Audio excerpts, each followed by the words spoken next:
So for those of us who do not know who are you and what do you do? Well, I'm Brian Odle. I've got a band called Brian Odle and the Hillbilly Underground, and I go out and play music and entertain people, or at least try entertain myself.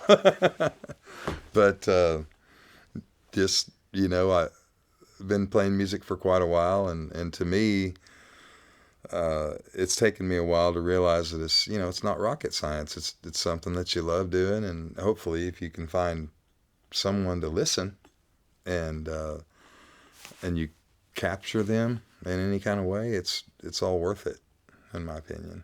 Where are you from? I was born in Chanute, Kansas, and when I was a baby, well, like I say, I was born in Chanute, but we moved to Wichita. I was in Wichita till I was probably 8 years old, and then we moved to Rogers, Arkansas. And ever since then, I live in Rogers right now. I've lived in Fayetteville and Tulsa from time to time, but basically home was Rogers, Arkansas, and that's where I'm from, out by the lake. Okay.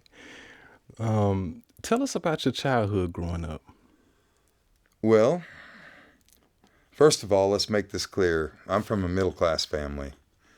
No, I'm just you've heard that on TV a lot, I'm sure. No, I really am from a middle-class family, and I had amazing parents. I had a good upbringing. I can't complain about that. My father, we didn't have a lot. My father worked as an electrical lineman when I was a kid, and that's probably my first memories of like country music was I'd be in the truck with him and on the Saturday or Sunday when I was a little baby in Wichita, and he'd go to the hardware store, and I remember sitting in the truck and like listening to George Jones or old Merle Haggard or something like that when I was a kid, and I can still smell the dirty gloves and his hard hat and stuff laying in the truck, and I've got that. I can still close my eyes and feel that. But so growing up, just a very normal childhood, working class family, and nobody was perfect by any means. And I was a rocker in high school. I loved rock and roll. I loved the old kind of new wave music. So I really like, we were talking earlier, all kinds of genres of music, but I probably, my country, I would say, had to come from my father and just singing. And later on in life, I would sing in the truck, and I thought, I think I can sing, and it just always was a dream of mine to get into it. Never really dreamed of making a bunch of money from it, but it's been worthwhile for sure. So when did you start creating music? Around what age did you start creating music? Well, I was probably in my late 20s, actually, before I really, I guess, had the balls to say, hey, I'm going to go out and try to play in front of someone. And I'd always dabbled. I noticed you had an interview with Bruce Bennett. Actually, Bruce was a friend of my mother's, and I remember her when I was probably 16, 17 years old saying, Bruce, you ought to have Brian go and sing a song with your band or whatever. And I thought, oh, no, I'll never do that. And so years and years later, a friend of mine was going through a divorce, and we went down to a bar and we did a little karaoke. And I'd never tried that before. And everybody's like, man, you're a pretty good singer. And so we started going down there on a Wednesday night or whatever it was. And the lady said, hey, I entered you guys in a contest in Hurricane Mills, Tennessee. And if you want to go, fine. If you don't, fine. And we were like, yeah, sure, we'll go. That'd be fun. So we went out there. My friend did really well at the contest. It was at Loretta Lynn's ranch. I didn't do well at all, and the next day I was going to leave, and we stopped at an Arby's, and these guys were behind me, and they were older men, and they said, hey, that's that guy that was singing last night. And they came up to me and said, were you singing? I said, yeah. They said, man, you were the best there was. And we write and produce. And so we'd like you to write some stuff with us. And so I did. I went back home and I started a band and went to Savannah, Tennessee, and we wrote some songs and went back to Loretta Lynn's ranch. I recorded a few and just had no clue really what I was doing. I started my band, and my band played one gig with me, and then they all quit because I sucked. And but it was, I had the fever. I was hooked at that point, you know.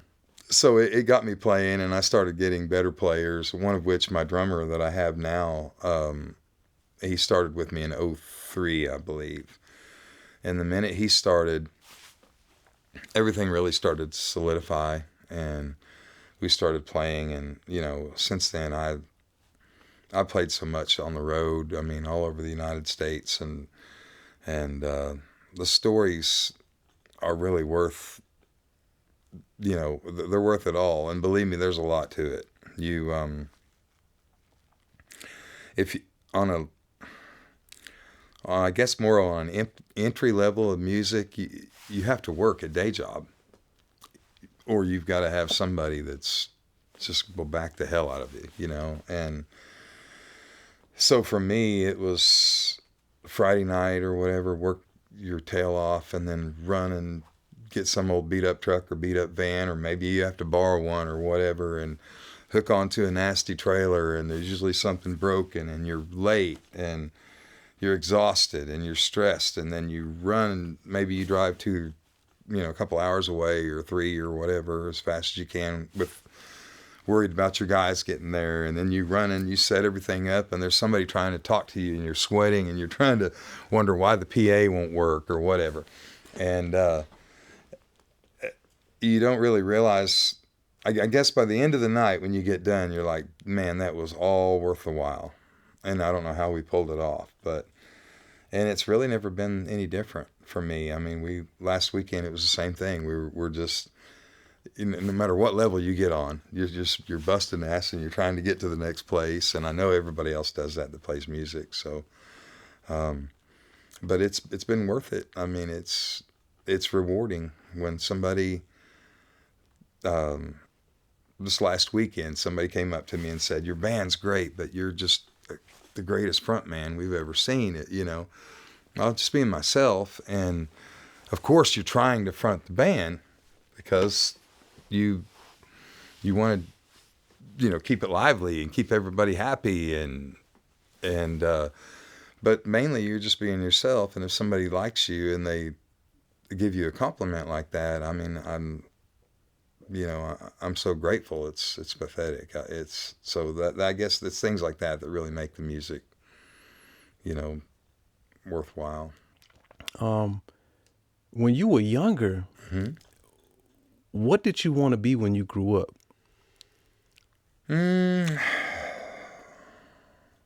That's a tough question. I watched my father how hard he worked, and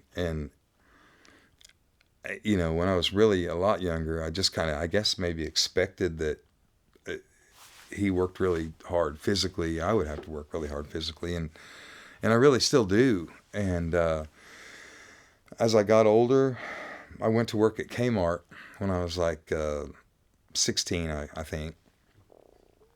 And that was really my first job that they would put me in a tie, or suit and a tie, and I graduated to be the appliance manager.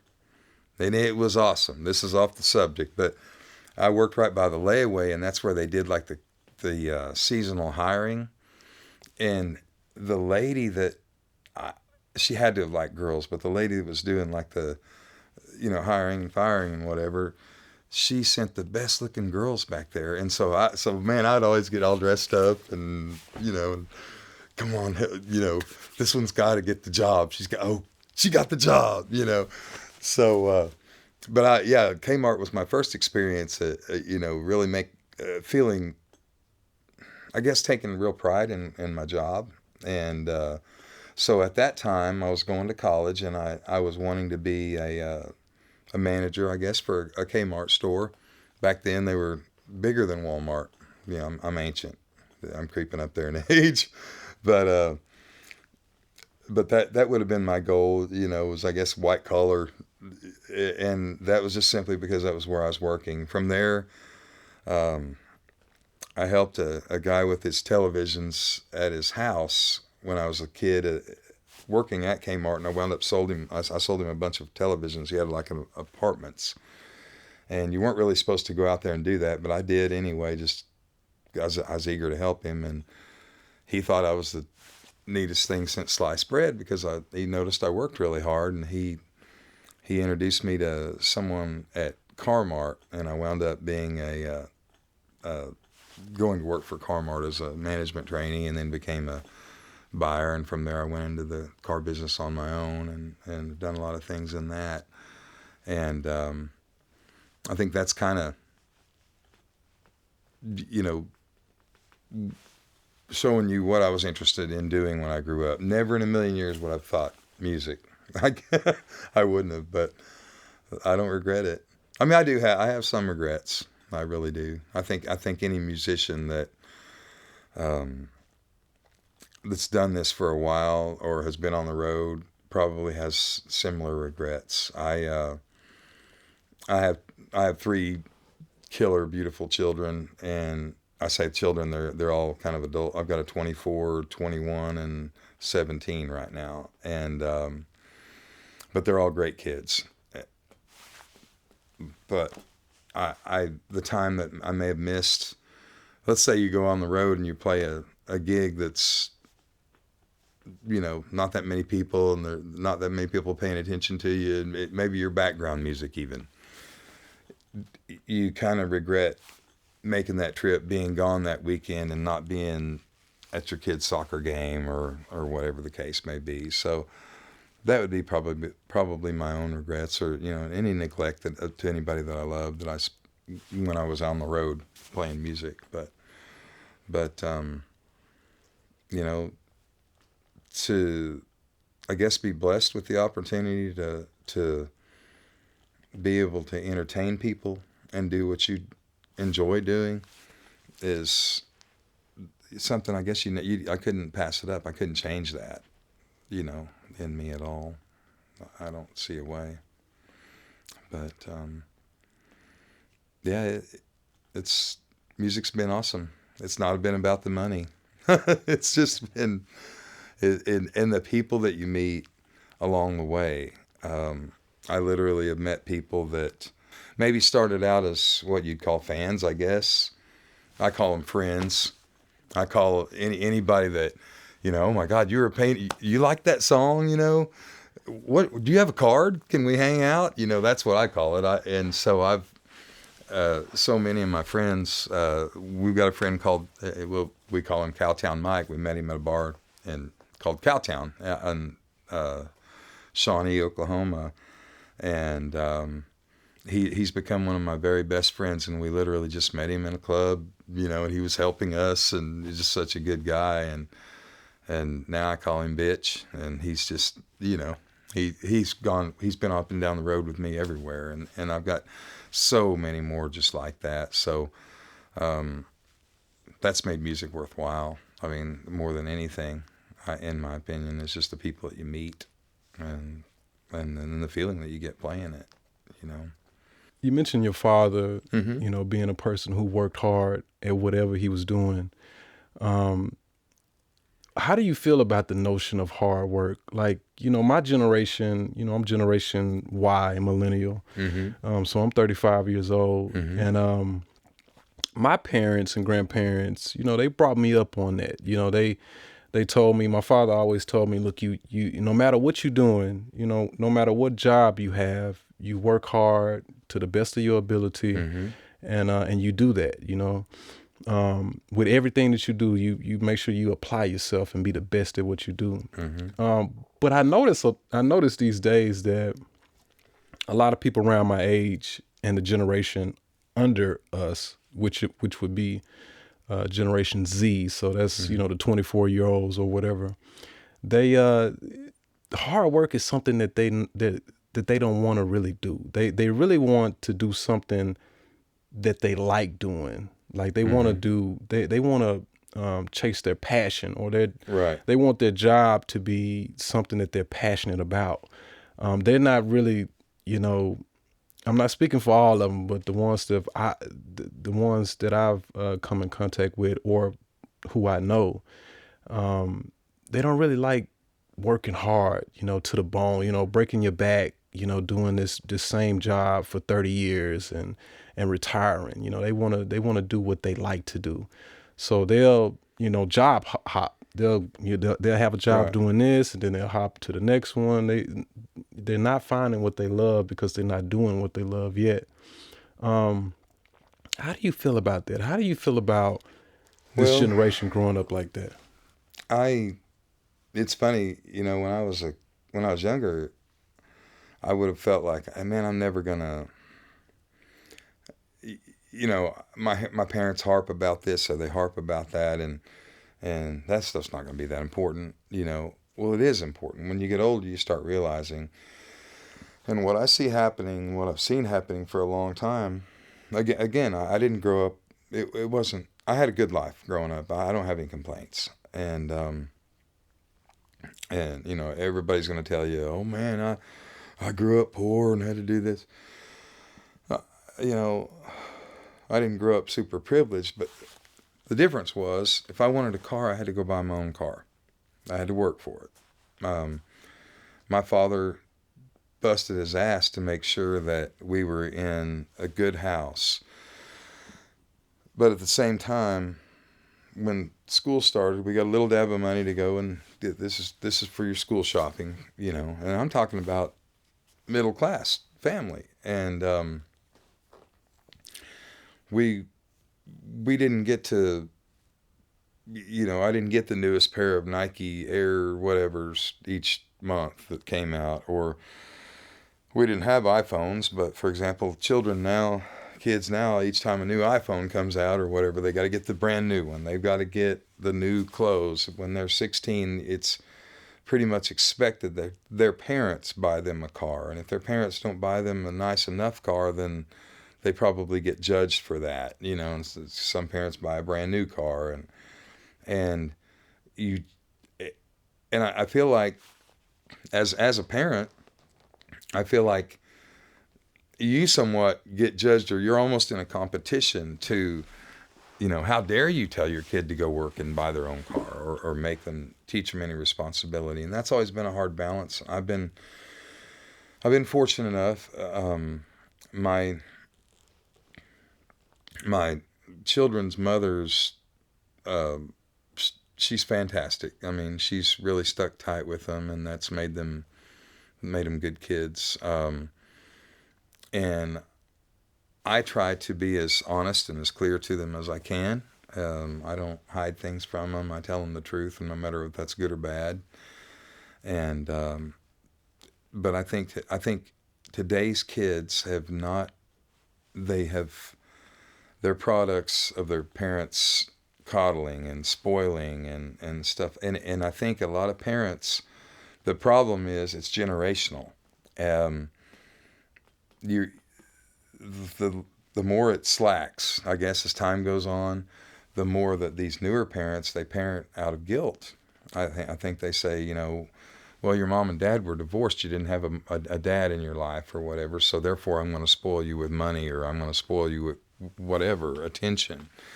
When sometimes you have to love your kids enough to let them hate you for a certain period of time. But I think what I've learned, I recently lost my mother in June, and of course I'm a mom's boy, so that killed me. And I lost my father back in 1997, and I don't keep in touch with a lot of relatives, so I really feel orphaned. And so when you get older and you start seeing what, you feel like you had a solid family, and that starts to dissolve around you. You start realizing that I'm on my own. If I run out of money, this is it. There's nobody else that's going to take care of me. I'm going to feed myself. I'm going to house myself. I'm not only me, but I'm also responsible ultimately for to be there for my children, be able to help them, and you want to.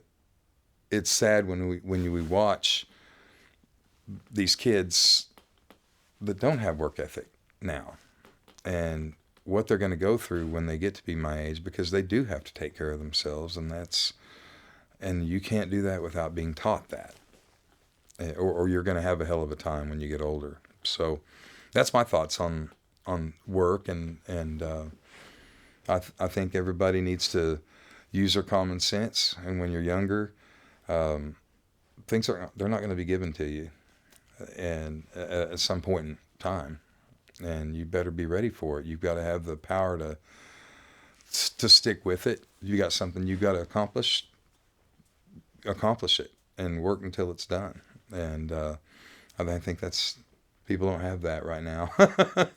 So hopefully we'll be getting it back soon. Hopefully we'll be, I think our government's kind of lost its way and has for several years. And I think, what we're one day before an election now during this interview, but um, you know, regardless of what you do, I think you should get out there and vote. And I think a lot of people, no, I'm not even talking about party or candidate or anything, but I think a lot of people, when it comes to government and the way the world's been running, are seeing a lot of mistakes that we've made.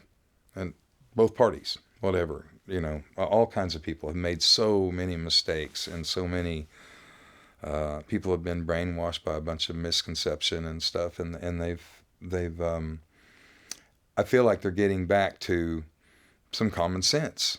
Like, hey, we've got to run this place. We've got to raise our kids right. We've got to learn how to get along. We've got to learn how to control our borders, or take care of our businesses, make it where people can operate, and I see a lot of people making those changes, and it's positive.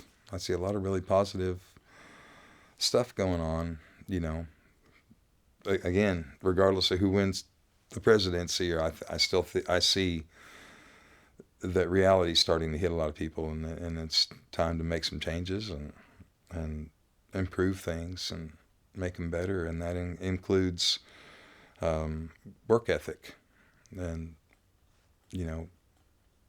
ability to make your lives better. As I've gotten older, one of the biggest things with me is I want to be really good to everybody. I want to be a good person, and I want to be everybody's friend. Then I want to go play music, and I want to make people smile if I can, or at least draw out some emotion from them. So, but I think everybody should have that outlook. Just be a good person. Just be common, and we all work. We all make mistakes. Good Lord, tons of them. But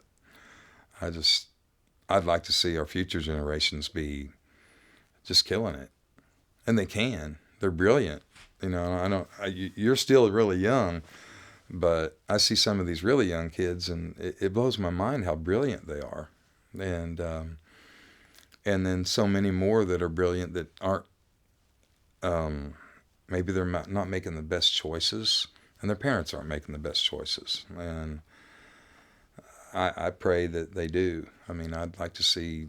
I may be over the hill in a lot of ways, but I think some of these young people can have fantastic lives, and it's all out there. I mean, we've got more opportunity here than anywhere in the world, So, man, message to you young people: get out there and kill it, and make yourself uncomfortable. There's a certain level of discomfort that is so important that you go through if you want to have the rest of your life be smooth.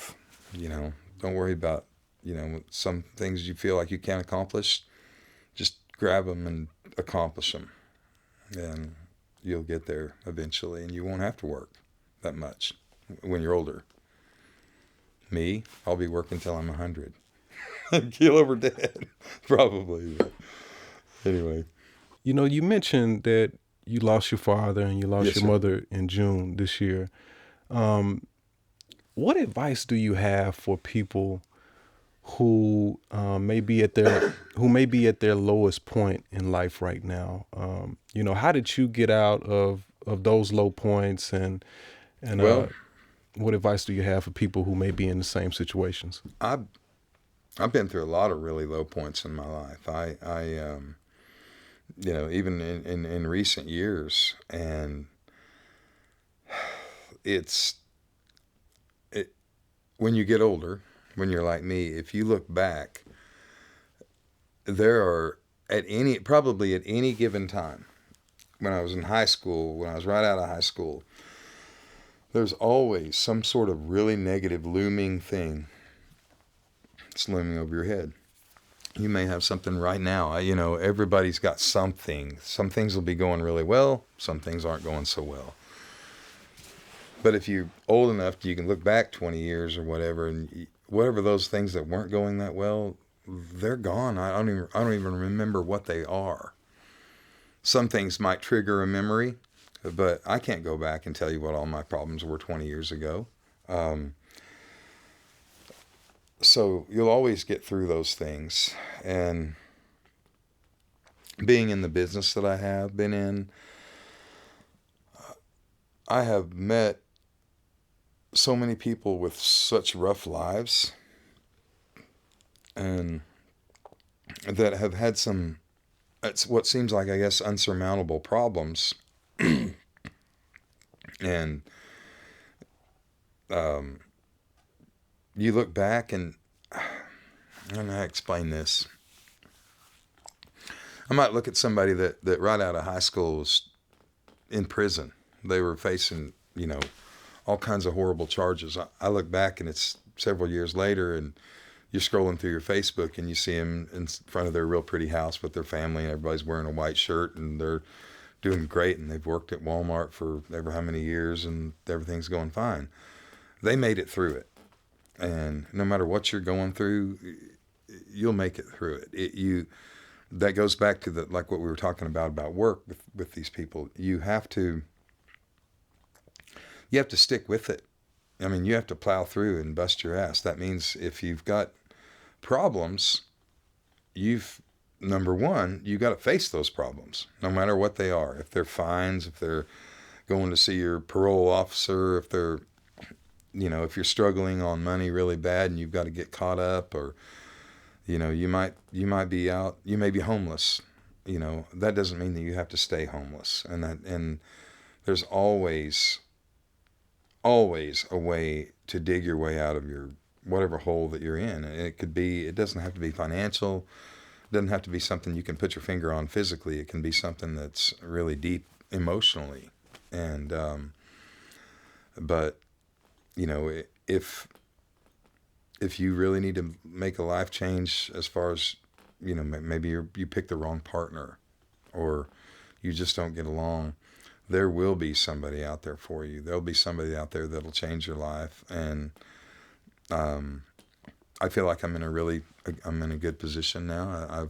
I've recently remarried, and for good or bad, she's just like me, and that means that from now on she's going to be late everywhere we go. She's gonna. I don't sweat the small stuff, and it's just been wonderful. And I would have never thought, in all the rough relationships I've been in, that there'd be somebody like that, that was for you, that changes everything. And I would say that to anybody. I think there's somebody for everybody out there. That sounds corny, but I've seen it actually work. And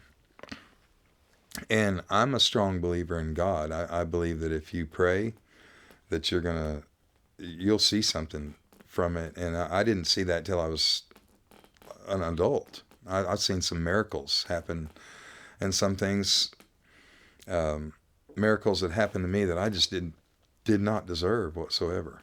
And so I recommend believing, That's a huge thing. I mean, have faith, but you can't just have faith. You got to have actions too. You have to, you know, bust your tail if you want to, you know, when you're down. I guess you asked me, like, going through hard times. I lost my mother recently, and it's horrible on me. I still don't know how to really process or react to it, but I was blessed to have a mother that she'd have she'd have laid in the road and had a car run over for me in a heartbeat, and so and just a fan of anything I did. If I murdered somebody, she'd be like, "Well, they had it coming." You know what I mean? So she's, that's been really hard on me. Been through some horrible relationships that put me in, made me in a state of mind could have never thought I would have ever been in. I've had financial setbacks that would just boggle your mind, and it wasn't through doing anything. I didn't try. I wasn't going out and being lavish or anything. It was just maybe business decisions that I made that were just dumb ones, and I never thought I'd make it through them, and I made it. I made it. Everything's okay now. I'm not setting the world on fire in any way, shape, or form. I actually feel like this is going to be my year in music. I said that for 20 of them, but things are really, music's starting to do well. Life's going okay. There's always a struggle, but nothing that's terrible, and man, if I can do it, anybody can do it. I can tell you that right now. Anybody can make it through struggle. Anybody can make it through setbacks, and just have faith and be good to people. Just be the best person you can be. That's the way I see. Keep trying. Well said. What has been your biggest accomplishment in life? Man, that's a tough one right there. That's a really tough one. I have 3 children that I think are you probably get the same answer all the time by everybody, but my kids are healthy. They're good kids, and their souls are great. They don't always make the best decisions. They're not the smartest, Hell, they're from me. They can't be real smart, but they're all brilliant. They're healthy, and I guess the one thing is, when we hang up the phone, no matter when I talk to any of the 3 of them, "I love you, Dad. I love you, Dad. I love you." That's always said between each one of them, and that's a big accomplishment, because their hearts are pure, their souls are good, and they're bound to make mistakes. They're not perfect, but that's a huge accomplishment for me. And 2 of my they have 2 mothers. My oldest son has his mother is separate from my daughter and my youngest son. But their mothers they're fantastic. They're good people. I know a lot of people get married to the wrong person, and they're not good to kids, or they're not good in a lot of ways. But both of these are, the mother of my 2 that I was married with. She's a wonderful lady. She works her tail off, and she's got a heart of gold and all that. We didn't get along, but she wishes me the best and treats me the best, and I treat her the best and care about her. Same goes with Austin's mother.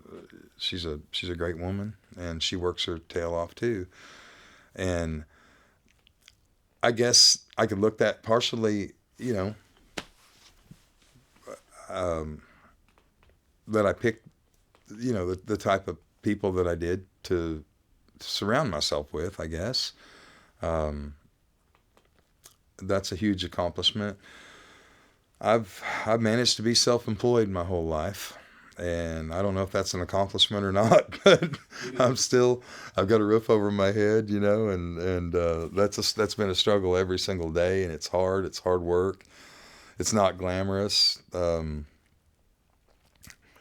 know, I know it's a sin to be jealous or whatever, and I'm not. I'm actually proud of all these people, uh, but I see people I went to school with or whatever, and they're so successful, and you think, damn, man, what did I do wrong? What am I, and honestly, a huge part of it was music. Not, you choose to play music, you've you're kicking yourself in the balls as far as being rich. It's gonna be a struggle, but was it worth it? Yeah, absolutely, it was worth it. Yeah, it was worth it. And so, I guess um, music has taken me so many neat places. I got to spend 2 nights at George Jones's house when I was in '05. And in music, that's been the neatest experience I've ever had. It's, well, we hung around. It was low key. We ate on paper plates, watched the football game with him in his bedroom in his pajamas. It was just me and the family. You know, I helped Nancy, his wife, in the kitchen. You know, those things, a lot of people might take that for granted if you're in higher stature, maybe in the music business. But to me, um, that doesn't pay anything, but that's the pinnacle. Because that was, go back to a conversation that we had earlier, that's the first voice of country music that I've heard, which was in my dad's truck when I was an infant. And to be able, after my dad passed away, who never got to hear me sing a note, to be able to go to George Jones's house and spend time with him like that, personal time, my dad would have just, thought that was the ultimate thing in the world. And I wish I could have shared that with him. But that's a huge thing. You say you're in the military. I was asked to play for the 101st Airborne in Kentucky years ago, and we did a good job. They seemed to like us, so they asked us back and said, "Hey, you're gonna open for a special guest." And, well, who is that? Well, we can't tell you right now. So we get back there, and whenever that date was, it was like, geez, probably 6 or 7, 8, I can't remember, somewhere along those lines. And it was Vice President Cheney. And we were supposed to be outside in a big amphitheater opening for the 101st Airborne. It was all coming back from Iraq. And it started to rain, and they wouldn't do the sound. So we happened to have had our trailer, because we'd gotten so drunk. We were supposed to make some arrangements. We were late getting there, so we had to drag our trailer. We weren't even supposed to. But we had a whole PA system in the trailer, so we talked him into playing in one of the classrooms, and we got to play in front of Vice President Cheney and all the generals and stuff in this classroom, and it was one of the neatest experiences I've ever had. About a month later, I get a phone call, had nothing to do with that, and somebody asked for us to go and open up a campaign rally for Asa Hutchinson, and it was in front of George Bush. So we played in front of George Bush after playing in front of Vice President Cheney. Two separate things. I thought that was really cool. Bought a bar one time, and that's damn sure not one of my greatest accomplishments. That was the stupidity, my greatest mistakes. But we got to open up for Merle Haggard in my bar, and that was another cool deal, and along with probably 70 or 80 other big artists. But so, man, greatest accomplishment. I'd say going through all this and still letting all those kids know that how much I love them, and that they're, that they still love me, they still care about me, and I think that's, I think that's probably everybody's greatest accomplishment. You know, it should be, I would guess. You know, What do you want your legacy to be like in the next 10 years, 15 years? When you look back at what you've done, what do you want us to say about you? I'd like to be the nicest guy that anybody's ever met. You know, I I think that's the one thing that all of us can control, and that is being good people. And you know, I'm not going to be a financial asset to anyone that I can see. I mean, if I have a dime, I'll give it to anybody that wants it. You know, it's but I won't ever be the most famous person around there. But I want everybody that meets me to like me. I want everybody, uh, everybody says, well, you're humble and you're a musician. Well, what the hell would you, what else is there? Okay, I'm a musician. Well, what's that mean? I'm broke? I mean, I love to play music. I hope that you're entertained by it. I want you to enjoy what I'm playing, but more than that, I want somebody that if I passed away tomorrow, I want somebody to say, hey, that was the most genuine, most realistic person, down to earth and common sense type person that you could ever be around, and that guy would have done anything for you, and he always treated me nice, and he was always a friend, and that's what I want it to be. I think the rest of my life, like I said, I'm getting older, but I think the rest of my life, I'd like to spend it just being as nice as I can be to people, because that's really easy to do. That's not a hard task, and it's a lot of fun. You'd be surprised at the response you get if you're super nice to people. I remember in business, I've had some people they passed away since then, but if they owed me money, or if they wrote me a bad check, or if they had something that they were, whatever was going on, if it was negative, if they came up to me and they were super, super nice and super sweet, you can't get mad at them.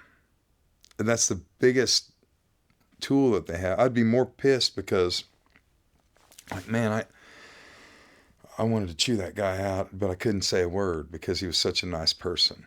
And I think people should remember that. I mean, that was probably used for the wrong way, but it worked on me every single damn time. And I think if everybody went out and was just, man, hold the door open for somebody, smile at them. A smile means everything in the world, and call people sir and ma'am. And if you get a chance to buy someone a cup of coffee or whatever, just do it. It's so rewarding, and it's so empowering at the same time. And it's taken me, man, it's taken me so many years to really like grasp that.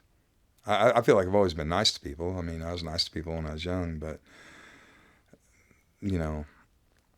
I have nothing to prove. I have nothing to, and nor I don't think does anyone else. I mean, we're all just getting by in life, and life's really short. And man, you just got to be, that's what I want my legacy to be. That was your question. I want everybody to think, that was the most genuine, super nice person, kind-hearted, and person who's never done anything to try to hurt anyone.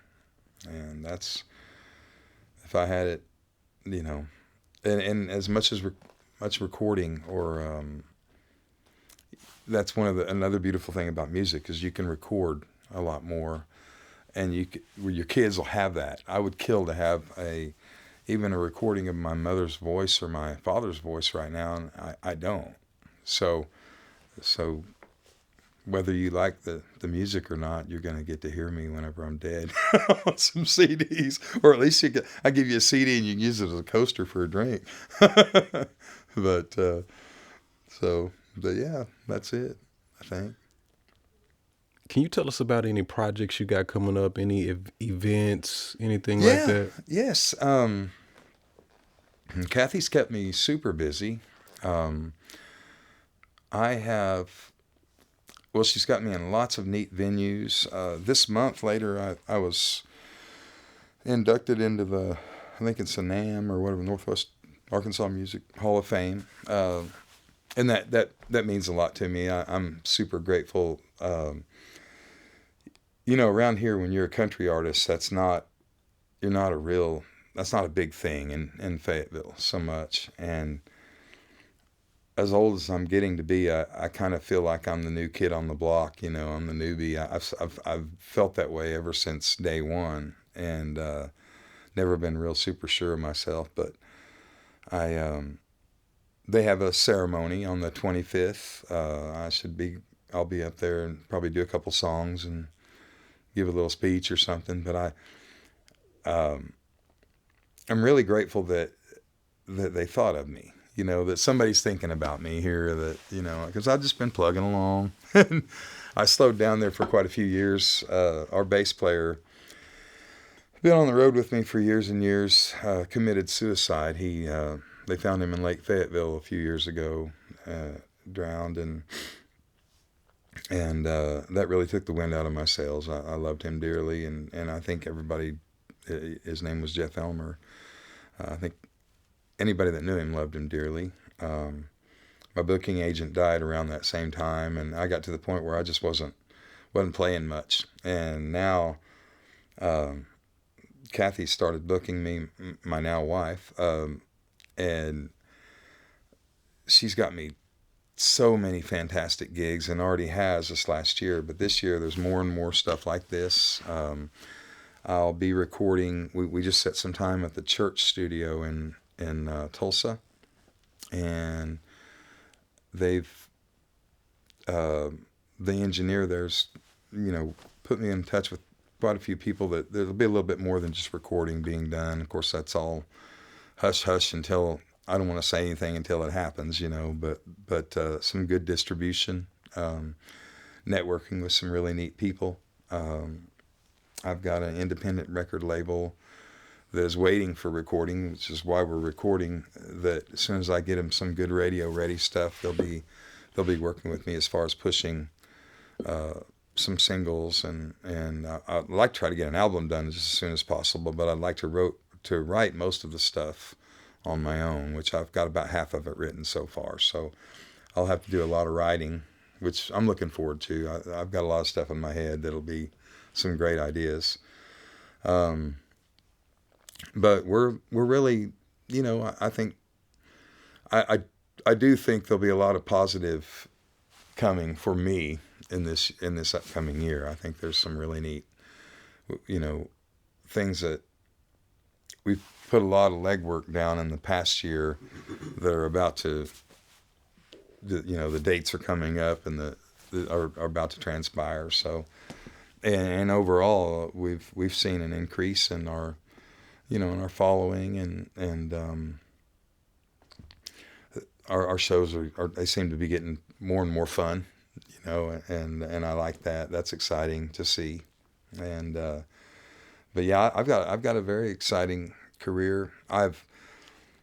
My age has always bothered me, Even when I started, I thought, man, I'm almost over the hill for this, and it's gotten to the point now where, it's like I've said probably 3 times in this interview, it's not rocket science. We're gonna make some good product, and we're gonna sell it, and we're gonna entertain the hell out of you, and build as many friends along the way as we can, and just have a great time with music. And and well, meeting people like you, it's been a blast. So there'll be a whole lot more of it coming. You know, we've got quite we've had some good airplay on some of the songs that I've written in the past, and so we'll be pushing a lot more singles as soon as we get them spit out. We'll be pushing a lot more on the radio, and hopefully some of that will catch fire. I've got some real clever ideas as far as writing goes that hopefully will stick in people's heads. You know, so I that's it that I can say that's legal. But yeah, I think we've got a bunch going on. If people want to get in contact with you, how would they? It's www.brianodleband.com on the website. Facebook, you can look, Brian Odle on Facebook. And we have, I'm not good at all this, again, because I'm old, but we have, Instagram, TikTok. My music can be found on every streaming platform there is. I know Kathy's got some QR codes that you can scan, and it has a whole list of things you can click on that'll, different websites and all that. So I'm really accessible, and thanks to her, and on anything, that's in cyberspace. And I'd love for anybody, that will be my friend to please look me up, and man, we'll be all over you. And I'll drunk dial you at night or whatever, if you leave me your phone number. So, but yeah, I want as many friends as I can to be with, to go on this journey with me, really.